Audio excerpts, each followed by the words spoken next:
Voilà, ces personnages vont vous jouer l'histoire d'Antigone. Antigone, c'est la petite maigre qui est assise là-bas et qui ne dit rien. Elle regarde droit devant elle. Elle pense qu'elle va être Antigone tout à l'heure, qu'elle va surgir soudain de la maigre jeune fille, noiraude et renfermée, que personne ne prenait au sérieux dans la famille, et se dresser seule en face du monde, seule en face de Créon, son oncle qui est le roi. Elle pense qu'elle va mourir, qu'elle est jeune et qu'elle est aussi. Elle aurait bien aimé vivre, mais il n'y a rien à faire. Elle s'appelle Antigone et il va falloir qu'elle joue son rôle jusqu'au bout. Et depuis que son rideau s'est levé, elle sent qu'elle s'éloigne à une vitesse vertigineuse de sa sœur Ismène, qui va voir derrière avec un jeune homme, de nous tous qui sommes là bien tranquilles à la regarder, de nous qui n'avons pas à mourir ce soir. Le jeune homme avec qui parle la blonde, la belle, l'heureuse Ismène, c'est Hémon, le fils de Créon. Il est le fiancé d'Antigone. Tout le portait vers Ismène, son goût de la danse et des jeux, son goût du bonheur et de la réussite, sa sensualité aussi.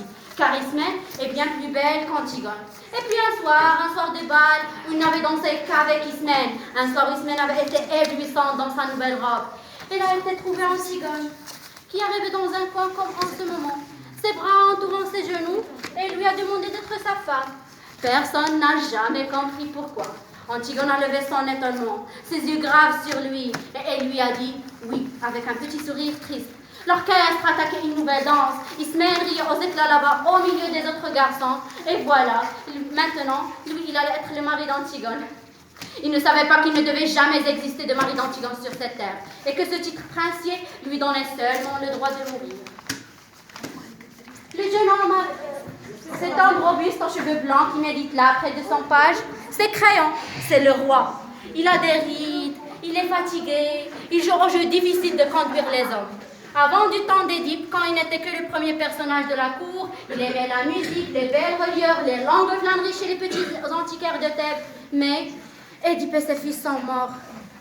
Elle a laissé ses livres, ses objets, il a retroussé ses manches et il a pris leur place. Quelquefois le soir, il est fatigué et il se demande s'il n'est pas vain de conduire les hommes. Si cela n'est pas un office sordide qu'on doit laisser à d'autres, plus frustre. Et puis au matin, des problèmes précis se posent qu'il faut résoudre et il se lève tranquille comme un ouvrier au seuil de sa journée. La vieille dame qui tricote à côté de la nourrice qui a élevé les deux petites, c'est Eurydice, la femme de Créon. Elle tricotera pendant toute la tragédie jusqu'à ce que son tour vienne de se lever et de mourir. Elle est bonne, digne, aimante, elle ne lui aide d'aucun secours. Créon est seul avec son petit page qui est trop petit et qui ne peut rien non plus pour lui. Les trois hommes rougeaux qui jouent aux cartes, leurs chapeaux sur la nuque, ce sont les gars.